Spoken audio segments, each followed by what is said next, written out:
ವಸತಿ ಶಾಲೆ ಗುತ್ತಿಗೆ ಕಾರ್ಮಿಕರನ್ನು ಖಾಯಂಗೊಳಿಸಲು ಆಗ್ರಹ. ಏಪ್ರಿಲ್ 15ರಂದು ಬೆಂಗಳೂರು ಫ್ರೀಡಂ ಪಾರ್ಕ್ನಲ್ಲಿ ರಾಜ್ಯ ಮಟ್ಟದ ಪ್ರತಿಭಟನೆ.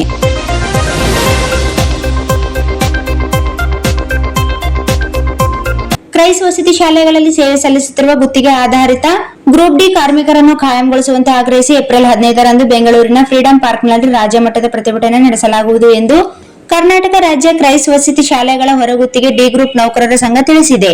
ನಗರದ ಪತ್ರಿಕಾ ಭವನದಲ್ಲಿ ಭಾನುವಾರ ಸುದ್ದಿಗೋಷ್ಠಿ ನಡೆಸಿ ಮಾತನಾಡಿದ ಸಂಘದ ರಾಜ್ಯ ಕಾರ್ಯದರ್ಶಿ ಎಂ ಗಂಗಾಧರ್, ರಾಜ್ಯದಲ್ಲಿನ ಕ್ರೈಸ್ ವಸತಿ ಶಾಲೆಗಳಲ್ಲಿ ಕಳೆದ ಸುಮಾರು 20 ವರ್ಷಗಳಿಂದ ಅಡುಗೆ, ಸ್ವಚ್ಛತೆ ಹಾಗೂ ಕಾವಲು ಕೆಲಸಗಳನ್ನು ಹೊರಗುತ್ತಿಗೆ ಆಧಾರದಲ್ಲಿ ಮಾಡಿಸಲಾಗುತ್ತಿದೆ ಎಂದು ಹೇಳಿದರು. ರಾಜ್ಯದ 822 ವಸತಿ ಶಾಲೆ ಕಾಲೇಜುಗಳಲ್ಲಿ ಮಂಜೂರಾದ ಸುಮಾರು 12,000 ಹುದ್ದೆಗಳ ಪೈಕಿ 11,000ಕ್ಕೂ ಹೆಚ್ಚು ಹುದ್ದೆಗಳಲ್ಲಿ ಗುತ್ತಿಗೆ ಕಾರ್ಮಿಕರನ್ನು ನೇಮಿಸಿ ಕೆಲಸ ಕಾಯಂ ಸ್ವರೂಪದಾಗಿದ್ದರೂ ಸಂಬಳ ಮಾತ್ರ ತಾತ್ಕಾಲಿಕ ದಿನಗೂಲಿ ಮಟ್ಟದಲ್ಲೇ ನೀಡಲಾಗುತ್ತಿದೆ ಎಂದು ಆರೋಪಿಸಿದರು. ಇದೇ ಕೆಲಸ ಮಾಡುವ ಕಾಯಂ ನೌಕರರಿಗೆ ತಿಂಗಳಿಗೆ 35,000ಕ್ಕಿಂತ ಹೆಚ್ಚು ವೇತನ ಹಾಗೂ ಭತ್ಯೆಗಳು ದೊರೆಯುತ್ತವೆ. ಆದರೆ ಮುಖ್ಯ ಅಡುಗೆದಾರರಿಗೆ 13,300 ರೂಪಾಯಿ, ಅಡುಗೆ ಸಹಾಯಕರಿಗೆ 12,200 ರೂಪಾಯಿ ಹಾಗೂ ಸ್ವಚ್ಛತಾ ಕಾವಲು ಸಿಬ್ಬಂದಿಗೆ 11,700 ರೂಪಾಯಿ ಮಾತ್ರ ನೀಡಲಾಗುತ್ತಿದೆ. ಯಾವುದೇ ಭತ್ಯೆಗಳು ನೀಡಲಾಗುತ್ತಿಲ್ಲ. ಆನೆ ಎಷ್ಟು ಕೆಲಸ, ಅಡಿಕೆ ಎಷ್ಟು ಸಂಬಳ ಎಂಬ ಪರಿಸ್ಥಿತಿ ನಿರ್ಮಾಣವಾಗಿದೆ ಎಂದು ಅವರು ಆಕ್ರೋಶ ವ್ಯಕ್ತಪಡಿಸಿದರು. ವಸತಿ ಶಾಲೆಗಳ ಹೊಸ ಕಟ್ಟಡ ನಿರ್ಮಾಣ ಹಾಗೂ ಮೂಲಸೌಕರ್ಯ ಅಭಿವೃದ್ಧಿಗೆ ಸಾವಿರಾರು ಕೋಟಿ ರೂಪಾಯಿ ವೆಚ್ಚ ಮಾಡುತ್ತಿರುವ ಸರ್ಕಾರ ಕಾರ್ಮಿಕರಿಗೆ ಕಾನೂನುಬದ್ಧ ವೇತನ ನೀಡುತ್ತಿಲ್ಲ. ರಾಜ್ಯದ ಸುಮಾರು 2 ಲಕ್ಷ ವಿದ್ಯಾರ್ಥಿಗಳ ಶಿಕ್ಷಣ ವ್ಯವಸ್ಥೆಯಲ್ಲಿ ಕಾರ್ಮಿಕರ ಶ್ರಮ ಪ್ರಮುಖವಾದರೂ ಕಡಿಮೆ ಸಂಬಳದಿಂದ ಕುಟುಂಬಗಳು ಸಂಕಷ್ಟ ಅನುಭವಿಸುತ್ತಿವೆ ಎಂದು ಹೇಳಿದರು.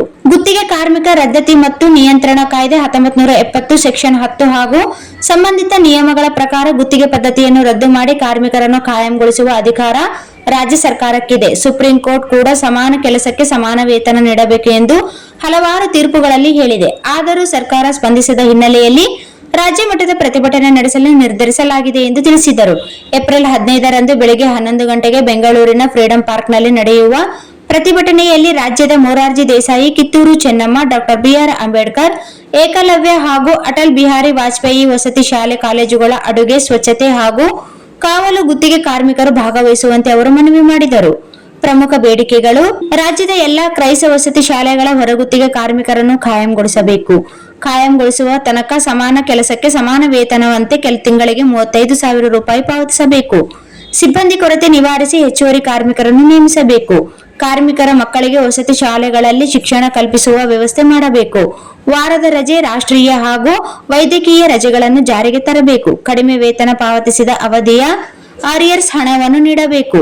ಈ ಸಂದರ್ಭದಲ್ಲಿ ಹುಸೇನಪ್ಪ, ಶಿವರಾಜ್ ಆಲ್ಕೋಡ್, ಬಸವರಾಜ್, ದೇವೇಂದ್ರಪ್ಪ, ಜಹೀರುದ್ದೀನ್ ಸೇರಿದಂತೆ ಇತರರು ಇದ್ದರು.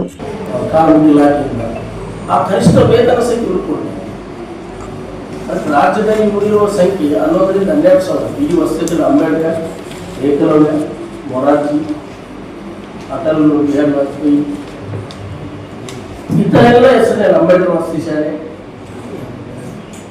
ಕಿತ್ತೂರಾಣಿ ಚೆನ್ನಮ್ಮ, ಇವೆಲ್ಲ ಹೆಸರಿನಲ್ಲಿ ಏನು ಇವತ್ತು ಶಿಕ್ಷಣ ವಸತಿ ಶಾಲೆಗಳಿದ್ದವು. ಈ ಶಾಲೆಯಲ್ಲಿ ಕನಿಷ್ಠ 99%, 100% ರಿಸಲ್ಟ್ಗೆ, ಮಕ್ಕಳ ವಿದ್ಯಾಭ್ಯಾಸಕ್ಕೆ, ಉನ್ನತ ವ್ಯಾಸಕ್ಕೆ ಇವರ ಶ್ರಮವನ್ನು ಕೂಡ ಮುಖ್ಯ ಕಾರಣ.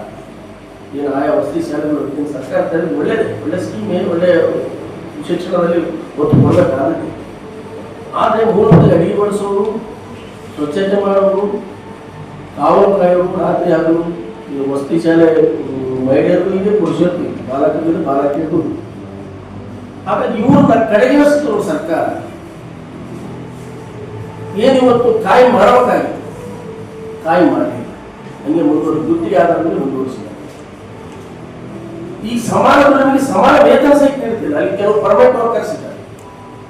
ಸುಪ್ರೀಂ ಕೋರ್ಟ್ ಏನ್ ಹೇಳ್ತದೆ, ಪರ್ಮನೆಂಟ್ ವರ್ಕರ್ ಏನ್ ಕೆಲಸ ಮಾಡ್ತಿದ್ರು ಅವರಷ್ಟೇ ಇವರು ಕೆಲಸ ಅವ್ರಿಗಿಂತ ಹೆಚ್ಚು ಕೆಲಸ ಮಾಡ್ತಾರೆ. ಆದ್ರೆ ಸಮಾನ ಸಮಾನ. Sagar DTP centre. ಹಲೋ ಸಂಪಾದಕರೇ, ನೀವು ಪತ್ರಿಕೆ ಡಿಟಿಪಿ ಆಪರೇಟರ್ ಹುಡುಕುತ್ತಿದ್ದೀರಾ? ಹಾಗಾದರೆ ಅವರ ಅವಶ್ಯಕತೆ ಈಗ ಬೇಕಾಗಿಲ್ಲ. ನಮ್ಮನ್ನು ಸಂಪರ್ಕಿಸಿರಿ. ಇಂದೇ ನಿಮ್ಮ ಪತ್ರಿಕೆಯ 4ರಿಂದ 6 ಪುಟಗಳವರೆಗೆ ನಿಮ್ಮ ಪತ್ರಿಕೆಯ ಪುಟ ವಿನ್ಯಾಸವನ್ನು ಮಾಡಿಕೊಡಲಾಗುವುದು. ನಿಮ್ಮ ಯಾವುದೇ ಜಿಲ್ಲೆ ಇರಲಿ, ಯಾವುದೇ ತಾಲೂಕಿರಲಿ, ನಿಮ್ಮ ಭಾಗದ ಸುದ್ದಿಗಳನ್ನು ಹಾಕಿ 4 ಪುಟಗಳ ಡಿಟಿಪಿ ಕಡಿಮೆ ದರದಲ್ಲಿ ಮಾಡಿಕೊಡಲಾಗುವುದು.